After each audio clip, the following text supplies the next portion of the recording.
গাজায় তীব্র সংকটের মধ্যে পরিবারের জন্য খাবার জোগাতে ব্যাপক সংগ্রাম করছেন বাস্তুচ্যুত ফিলিস্তিনিরা।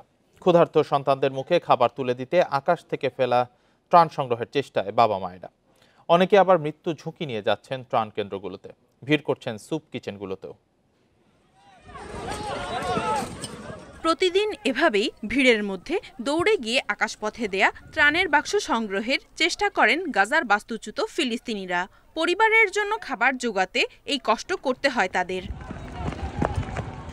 এদেরই একজন তাইসির ওবায়েদ। যেদিন খাবারের বাক্স পান সেদিন নিজেকে ভাগ্যবান মনে করেন এই ফিলিস্তিনি। ইসরায়েলি হামলায় বাড়িঘর হারানোর পর এখন সন্তানদের নিয়ে দেইর আল বালায় একটি অস্থায়ী তাঁবুতে থাকছেন ওবায়েদ। খাবার নিয়ে জীবিত বাড়ি ফিরতে পারবেন কিনা সেই আশঙ্কায় প্রতিদিন ত্রাণ আনতে যাওয়ার আগে সন্তানদের কাছ থেকে বিদায় নিয়ে যান এই বাবা। শিগগিরই যেন এই দুর্ভোগ শেষ হয় এবং সবাই সহজে ত্রাণ পায় সেই দোয়াই করেন তিনি। আমাদের কোনো উপায় নেই, তাই বাধ্য হয়ে এভাবে ত্রাণ আনি, না হলে সবাইকে অনাহারে থাকতে হবে। তবে ভয় লাগে যদি মারা যাই। 2 দিন আগে আমার ভাই ত্রাণ আনতে গিয়ে মারা গেছে।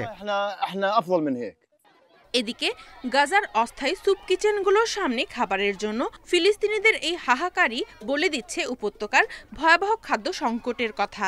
পরিবারের জন্য একটু খাবার পেতে ভোর থেকেই খালি পাত্র হাতে অস্থায়ী স্যুপ কিচেনগুলোর সামনে ভিড় করেন তারা। ক্ষুধা মেটাতে প্রতিদিন এভাবেই ঘন্টার পর ঘন্টা লাইনে দাঁড়িয়ে অপেক্ষা করে খাবার সংগ্রহ করেন শিশুসহ সব বয়সী ফিলিস্তিনি।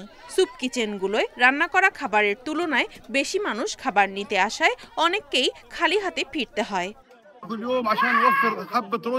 আমার সন্তানরা কয়েকদিন ধরে অনাহারে রয়েছে, ওদের জন্য খাবার নিতে এসেছি। আশা করি আজ খাবার পাবো। প্রতিদিন এভাবে খাবার নেওয়া খুব কঠিন। ইসরায়েলি অবরোধের কারণে দিন দিন গাজায় ক্ষুধা পরিস্থিতির আরও অবনতি হচ্ছে। অনাহার এবং অপুষ্টিতে প্রতিদিন সেখানে ফিলিস্তিনিদের মৃত্যু হচ্ছে। ভয়াবহ এই পরিস্থিতি থেকে মুক্তি চান তারা। Nadia Tabassum, independent news.